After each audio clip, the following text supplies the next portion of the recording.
하나님 말씀 봅니다. 마태복음 26장 36절에서 46절 말씀. 한 절씩 교독해서 봉독하시겠습니다. 제가 먼저 36절을 봉독합니다. 이에 예수께서 제자들과 함께 겟세마네라 하는 곳에 이르러 제자들에게 이르시되 내가 저기 가서 기도할 동안에 너희는 여기 앉아 있으라 하시고 베드로와 세례 요한을 데리고 가시되 이에 말씀하시되 내 마음이 매우 고민하여 죽게 되었으니 너희는 여기 머물러 나와 함께 깨어 있으라 하시고 또 나아가서 얼굴을 향해 계시고 엎드려 기도하여 이르시되 내 아버지여 만일 할 만하시거든 이 잔을 내게서 지나가게 하옵소서. 그러나 나의 은혜를 내주시고 아버지의 은혜를 내주소서 하시고 제자들에게 오사 그 자는 것을 보시고 베드로에게 말씀하시되 너희가 나와 함께 한 시간도 이렇게 깨어 있을 수 없더냐. 시험에 들지 않게 되어 기도하라. 마음에는 원이로되 육신이 약하도다 하시고 다시 두 번째 나아가 기도하여 이르시되 내 아버지여 만일 내가 마시지 않고는 이 잔이 내게서 지나갈 수 없거든 아버지의 원대로 되기를 원하나이다 하시고 다시 오사 보시기를 그들이 자니 이는 그들의 눈이 피곤하기더라. 또 그들을 두시고 나아가 세 번째 같은 말씀으로 기도하신 후 이에 제자들에게 오사 이르시되 이제는 자고 쉬라. 보라 때가 가까이 왔으니 인자가 죄인의 손에 팔리니라. 함께 봅니다. 일어나라 함께 가자 보라 나를 파는 자가 가까이 왔느니라. 아멘 아멘. 여러분들 좋아하는 것과 사랑하는 것의 차이점이 무엇이라 생각합니까? 이사와상 뻗지하고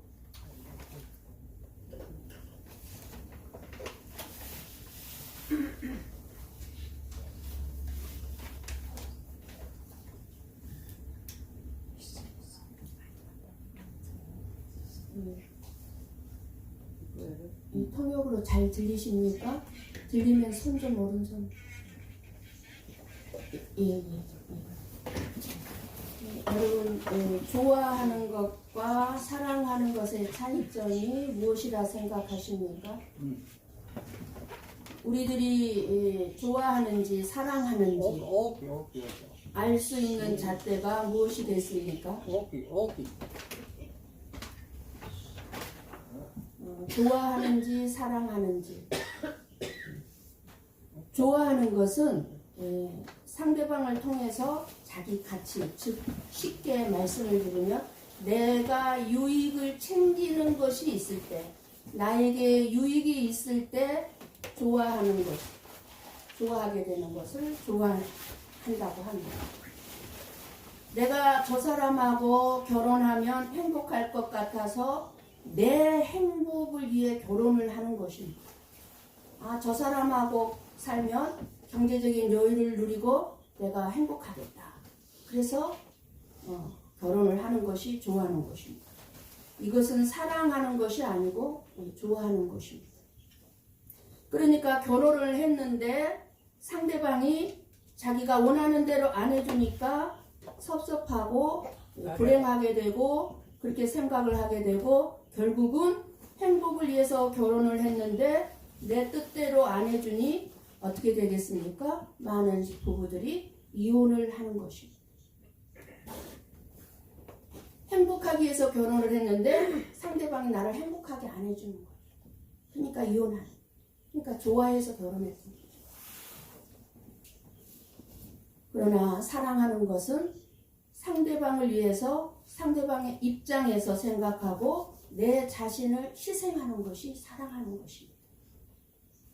내가 행복해지려고 결혼하는 것이 아니라 상대방의 연약한 점, 부족한 점을 내가 채워주고 상대방을 행복하게 해주려고 결혼하면 희생할 수가 있고 연약한 부분을 내가 품어줄 수 있기 때문에 그 결혼은 행복할 수밖에 없는 사랑하는 부부가 되는 것입니다. 이게 사랑하는 것과 좋아하는 것의 차이입니다. 부모는 자식을 사랑해요. 부모는 자식을 좋아하지 않습니다. 그러나 자식은 부모를 사랑할 수가 없고 좋아하는 것입니다. 아무리 자식이 부모를 사랑한다 할지라도 부모의 희생적인 사랑에는 따라올 수가 없는 것이 자식이 부모를 향한 사랑이죠. 부모가 더 자식을 사랑하면 사랑했지 자식이 부모 이상으로 부모를 사랑할 수는 없는 것입니다.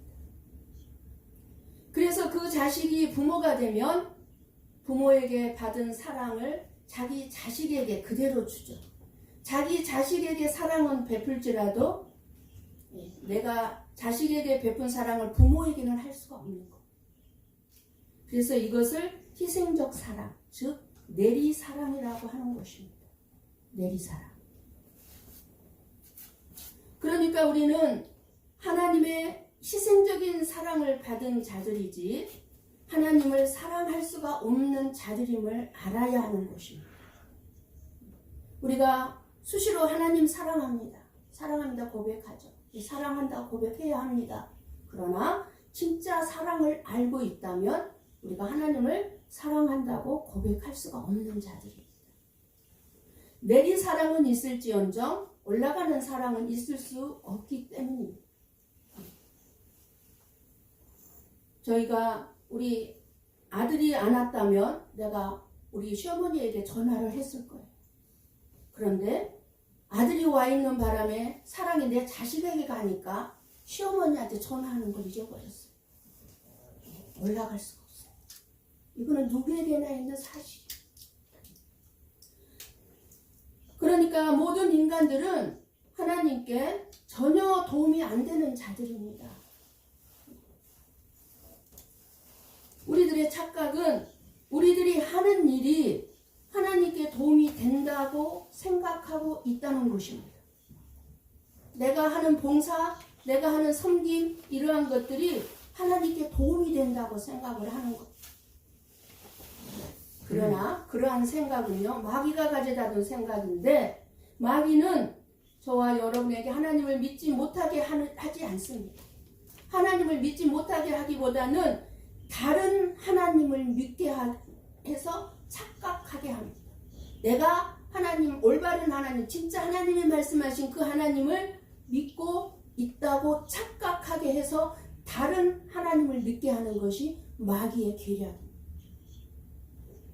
마귀는 그래서 다른 예수 그리고 복음도 다른 복음이 들려지게 해서 세상에서 성공 출세함으로 하나님이 영광을 받으시게 함으로 내가 하나님께 뭔가 해드렸다고 생각하게 합니다. 이것이 다른 복음입니다. 마귀가 그렇게 가죠. 너 성경 출세해야 돼. 그래야 하나님이 영광 받아. 이렇게 우리를 유혹하는 거예요.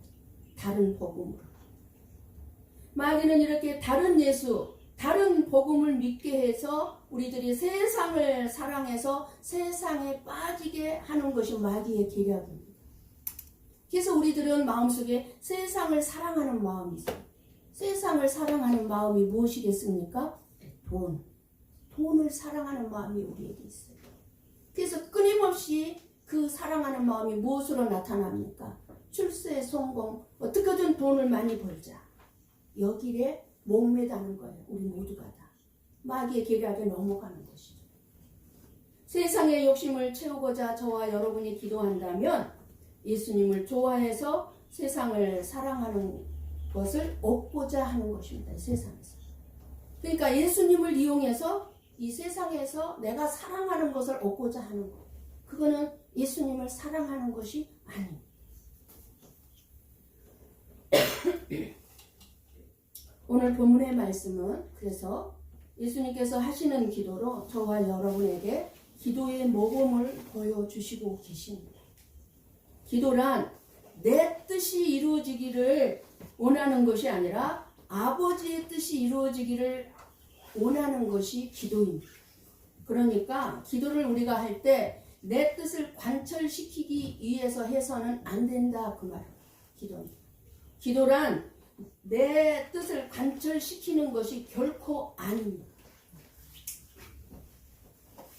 기도는 내 안에 있는 내 생각, 내가 옳다는 생각들, 욕심, 욕망, 탐심, 죄악을 죽이는 것이 기도입니다. 제자들의 생각은 자기들의 열심을 믿고 있었고 열심히 예수님을 따랐잖아요. 그러니까 예수님에게 도움이 됐다고 생각을 했어요. 그러나 예수님이 가시는 그 길을 가는 것은 이 제자들의 열심이나 결심으로 되는 것이 결코 아닙니다. 하나님의 도우심으로만 가능한 일입니다. 그래서 예수님은 십자가의 죽음의 길을 가시면서 제자들 앞에서 기도의 본을 보여주시고 계시는 것입니다. 겟세마네 기도는 도대체 어떤 기도였습니까? 십자가에 달려 죽으시는 고통은 우리의 상상을 초월하는 큰 고통이었기 때문에 예수님께서는 할 수만 있다면 십자가의 고통을 피하고자 기도하신 부분도 반드시 있겠지만 이런 육적인 고통, 그 고통보다도 예수님에게 더 큰 고통이 있었는데 더 큰 고통은 하나님을 뜨겁게 사랑했던 예수님이 하나님 이 세상에 오신 그 자체가 예수님에게는 더 큰 고통이었을 것입니다.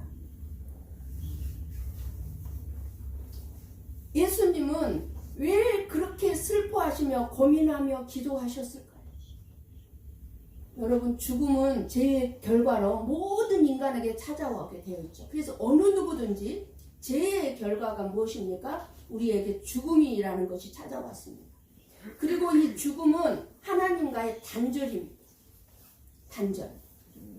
예수님은 하나님을 사랑하시는 분으로 결코 하나님과 잠시도 떨어져 있을 수 없는 분이셨습니다.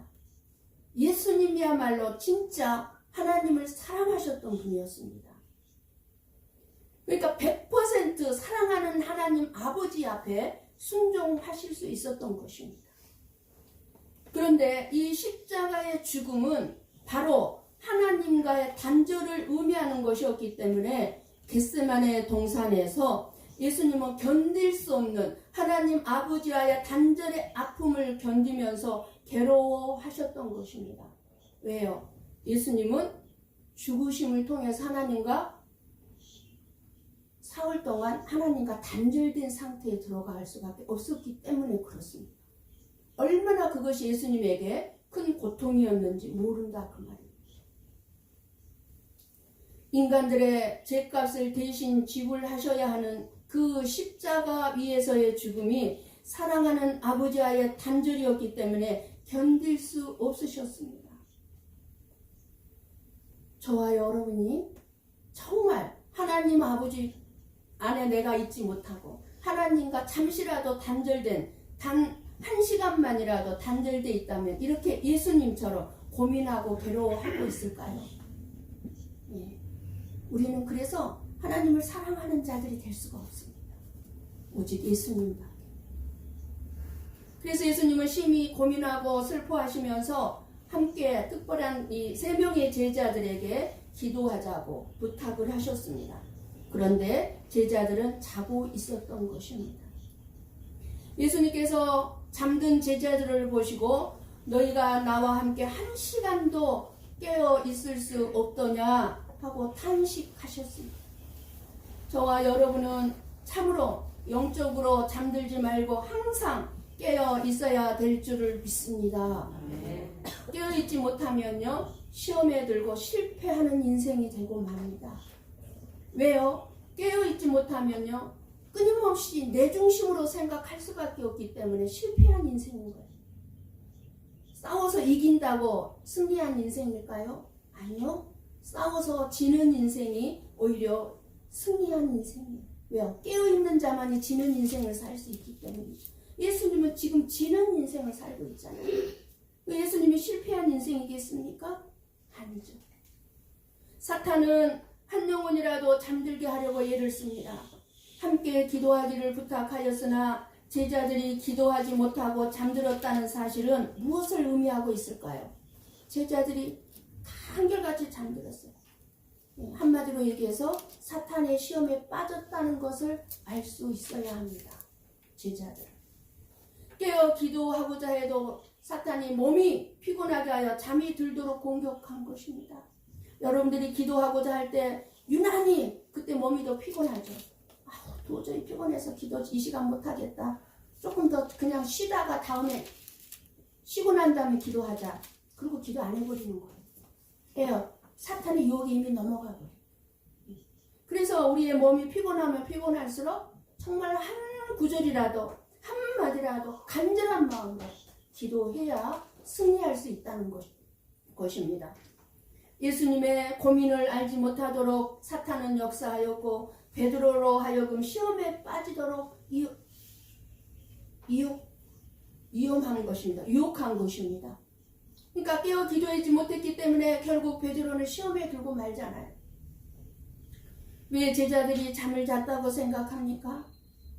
지금 예수님은 이제 무리들, 유대인들, 바리새인들에 의해서 죽임을 당하기 일보 직전입니다. 이제 몇 시간 후면 십자가에서 이제 죽음을 당하게 되어 있습니다.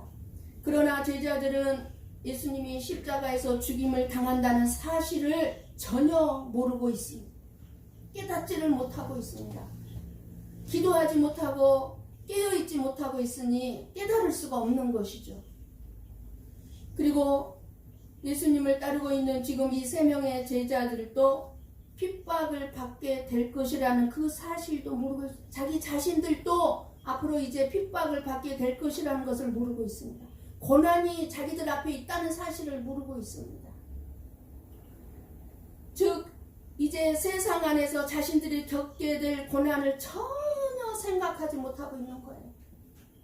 그저 예수님이 앞에 있으니까 예수님이 있으면은 그냥 됐다라고만 생각하는 거예요. 그렇기 때문에 예수님과 함께 기도할 필요성을 느끼지 못하는 것입니다. 제자들이 생각하기에는 어떤 문제도 지금 없어요. 위험도 없어요. 기도할 필요가 없는 것입니다. 제자들 입장에서는.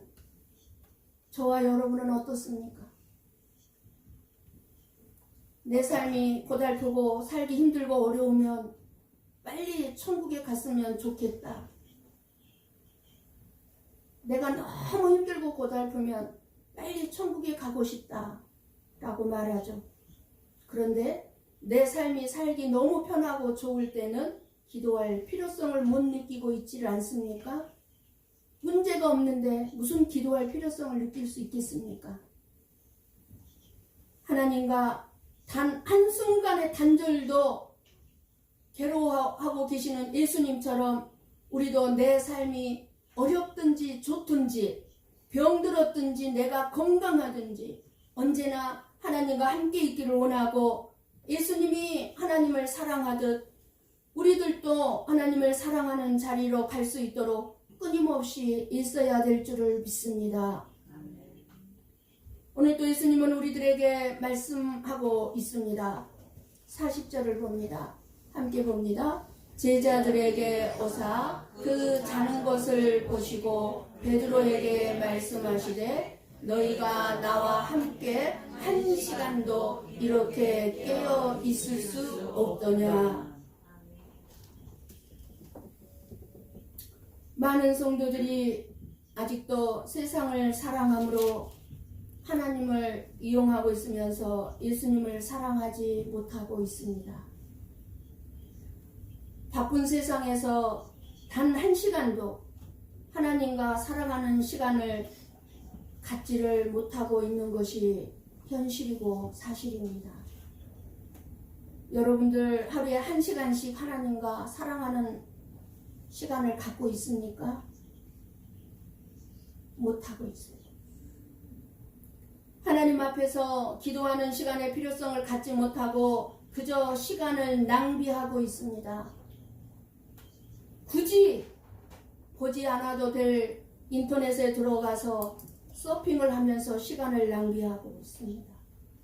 그러면서 하나님과 함께하는 시간을 갖지를 못합니다. 우리가 이 세상에서 잘 살기 위해 시간을 사용하는 것보다 기도하는 시간을 가지는 것이 훨씬 더 중요한 줄을 믿습니다. 하나님께서 저와 여러분에게 영원한 생명을 주신 것을 확신한다면 매일 짧은 시간이라도 더 하나님을 사랑하는 자리로 가기 위해 애써야 할 것입니다. 매일 하루에 짧은 시간이라도 하나님과 교제할 수 있는 시간이 없다면 정말 우리 자신의 삶을 뒤돌아 보아야 합니다. 내가 뭐 때문에 하나님과 사랑하는 시간을 갖지 못하고 있지? 내가 어디에 많은 시간을 뺏기고 있지? 내가 어디에다가 많은 시간을 지금 사용하고 있지? 돌아보십시오. 내 삶에 유익이 되는 쪽에 시간을 사용하고 있는지, 아무 필요 없는, 유익이 없는 곳에 시간을 많이 사용하고 있는지. 우리는 하나님과의 교제하는 시간을 통해 사랑을 회복해야 합니다. 하나님과 나 사이의 화목을 이루기에 하신 예수님의 이 기도가 겟세마네 기도입니다. 예수님 생애에서 지금처럼 절박한 순간은 없었습니다.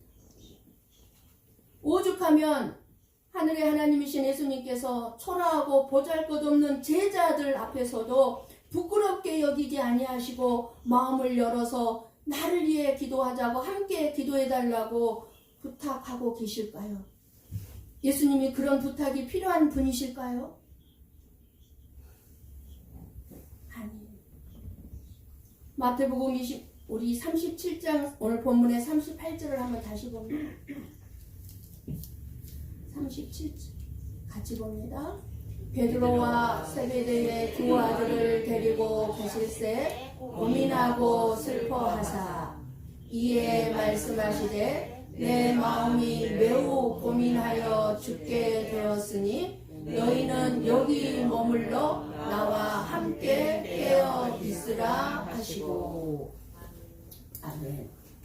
제자들은 예수님의 그와 같은 절박한 심정을 공감하지 못했습니다. 뭐라 그러죠 예수님이? 내 마음이 매우 고민하여 죽게 되었다. 내가 지금 죽을 것 같다. 너무 힘들다. 그러는데 제자들은 예수님의 마음을 전혀 공감하지 못합니다. 위로도 기도도 도움을 드리지 못하고 연약한 모습으로 예수님을 실망시켜 드렸습니다.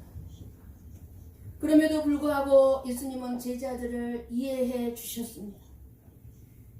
40절에 함께 봅니다. 제자들에게 오사 그 자는 것을 보시고 베드로에게 말씀하시되 너희가 나와 함께 한 시간도 이렇게 깨어 있을 수 없더냐. 왜 꼭 베드로에게 말씀하시되 하고 이렇게 베드로를 꼭 집어서 말씀하고 계실까요? 베드로가 시험 받을 것을 알고 계셨기 때문에 기도하라고 하신 것이고 저와 여러분도 마찬가지. 우리의 인생 앞에 너무나 많은 시험거리들이 있습니다. 고난이 있습니다. 우리는 지금 모르고 있죠. 베드로처럼.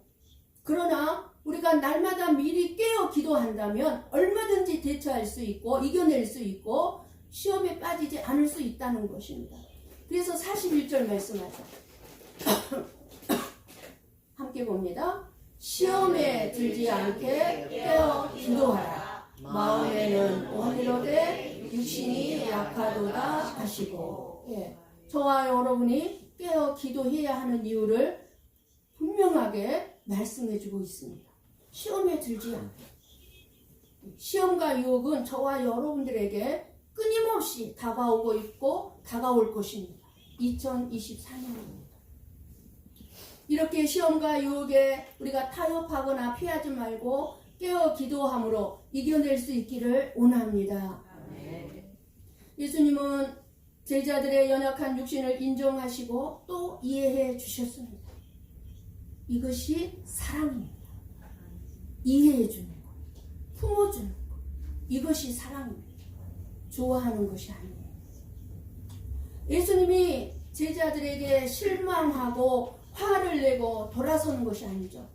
왜 그렇게 깨어 기도 좀 해달라는데 잠만 자! 이렇게 화내지 않으셨어요. 제자들의 연약한 육신의 한계를 인정해 주시고 이해해 주시는 그 마음이 바로 사랑인 것입니다. 오늘 저와 여러분이 예수님처럼 이해하고 용서하고 사랑하지 못하는 이유는 내 생각으로 옳고 그름을 판단하고 네가 틀렸고 내가 맞았다고만 생각하기 때문에 싸움이 일어나요. 아니에요. 그거는 예수님의 방법 아니에요. 예수님이 우리에게 원하는 삶이 아니에요. 예수님처럼 우리는 이해하고 용서하고 해야 될 줄을 믿습니다. 그 사람의 사정과 형편 그리고 마음이 어떤 마음인지 우리가 모르잖아요. 겉으로 드러나는 것은 알 수 있지만 그 마음에 어떤 생각을 가지고 이런 말을 했고 그 마음이 어떤 마음을 가지고 이런 행동을 했는지 우리는 그 마음을 이해하지 못하기 때문입니다. 그래서 우리들은 어떻게 해요? 마음을 모르니까 실망하고 싸우고 돌아서고 마는 것입니다. 그래서 오늘 우리는 예수님을 알아야 하고 예수님을 또 배워가야 합니다. 이렇게도 예수님을 우리들이 그렇게 실망시켜 들었는데도 예수님은 조금도 개의치 아니하시고 다시 손을 내미시며 일어나라 함께 가자 따뜻하게 말씀하시는 예수님을 우리는 배워야 합니다. 우리가 실망했다 할지라도 이해하고 품어주고 그래 내가 미안해 내가 잘못했어 우리 함께 가자 일어나 손을 잡아줄 수 있는 자들이 되기를 원합니다. 시험에 들지 않게 깨어 기도하라. 마음에는 온이로되 육신이 약하도다 하시고 이것이 연약한 저와 여러분들의 실상입니다. 마음에는 있어요. 마음은. 근데 행동으로 옮기지 못하는 연약함의 소유자들인 저와 여러분들은 그래서 사람들로부터 인정을 받지 못한 채 애롭게 살아갈 수밖에 없는 것입니다. 왜 애롭습니까? 다른 사람들이 내 마음을 알아주질 않아요. 이해해주지를 않아요. 그러니까 애로운 거예요. 애롭게 살아갈 수밖에 없는 거예요. 부부가 사랑한다 하면서도요. 아내가 내 마음을 몰라주고 남편이 내 마음을 몰라주면요. 애로울 수밖에 없는 거예요. 애로워요. 사람이 없어서 애로운 게 아니라 많은데도 애롭다고요. 여러분들이 목사의 마음을 몰라주면 목사는 항상 애로워요. 성도들에게 둘러싸여 있어도 애로워요. 여러분들도 마찬가지일 거예요.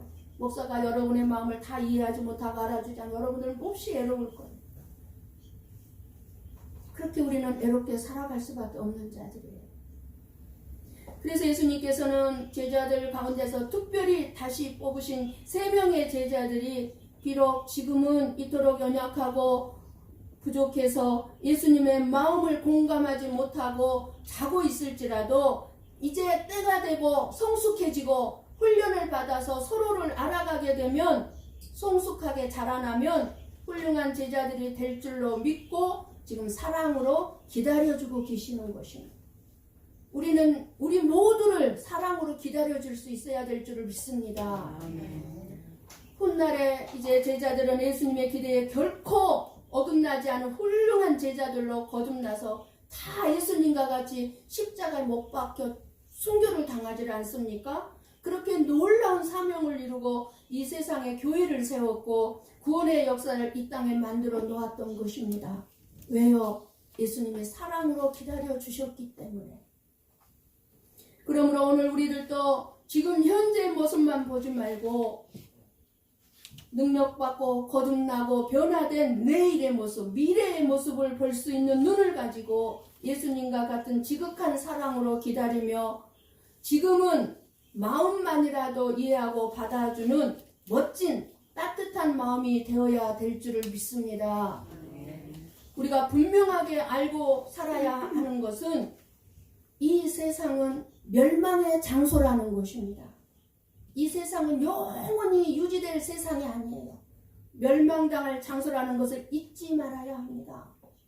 그런데 우리는 이 멸망의 세상에서 멸망받을 수밖에 없는 세상에서 벗어나 보려고 기도하는 것이 아니라 오히려 멸망받아 없어질 세상에서 없어지고 말게 되는 것들을 붙잡으려고 얼마나 몸부림치고 있습니까?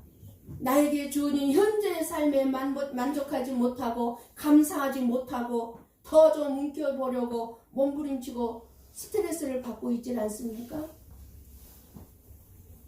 이것이 과연 예수님이 원하시는 기도이겠습니까? 그렇기 때문에 예수님이 십자가 지는 것을 위해서 예수님이 기도할 때 제자들은 잠자고 있었던 거예요. 우리들도 잠자고 있는 거예요. 예수님이 저와 여러분을 위해 기도하신다면 무엇을 위해 기도해 주시겠습니까? 예수님이 여러분을 위해 기도해 주시기를 원한다면 무엇을 기도해 주시기를 원합니까? 예수님을 죽인 이 세상에서 그저 내가 부귀영화를 누리는 하나님의 자녀가 되도록 그렇게 예수님께서 우리 나를 위해 기도해 주시겠습니까? 기도하시겠습니까? 예수님은 예수님이 이 세상에 남기신 천국의 길을 함께 가는 자가 되게 하기 위해서 저와 여러분을 위해 기도하고 계실 것입니다. 오늘 말씀에서 저와 여러분이 깨달을 수 있는 것이 무엇입니까? 예수님은 너무나도 연약하고 한심한 제자들이었지만 그저 이 제자들은 지금 이 순간까지도 이 세상에서 부귀영화 누리고 출세 성공하는 것에다가 마음을 두고 있었지만 그런 제자들 포기하지 아니하시고 또 다시 손을 내며 뭐라고 얘기합니까? 일어나라 함께 가자 하고 제자들을 데리고 가셨습니다. 그래서 제자들에게 새롭게 될 수 있는 기회를 주시고 그 제자들을 포기하지 아니하시고 버려두지 아니하시고 버려버리고 예수님 혼자 가지 아니하셨어요. 이제 너희들 마음껏 실컷 자라. 나 혼자 가서 십자가 지고 죽겠다. 그렇게 하지 않으셨어요. 제자들을 일으켜주시고 다시 함께 데리고 가셨던 것입니다. 천지를 창조하신 전능하신 하나님이 저와 여러분이 아무리 연약해도 부족해도 버리지 않고 포기하지 아니하시고 기다려 주시면서 사랑하신다는데 어떻게 저와 여러분에게 절망이 있을 수 있겠으며 용서하지 못할 일이 있을 수 있겠습니까? 이해해주지 못할 일이 있을 수 있겠습니까? 저와 여러분이 그러한 사랑과 이해와 용서를 받은 자들인데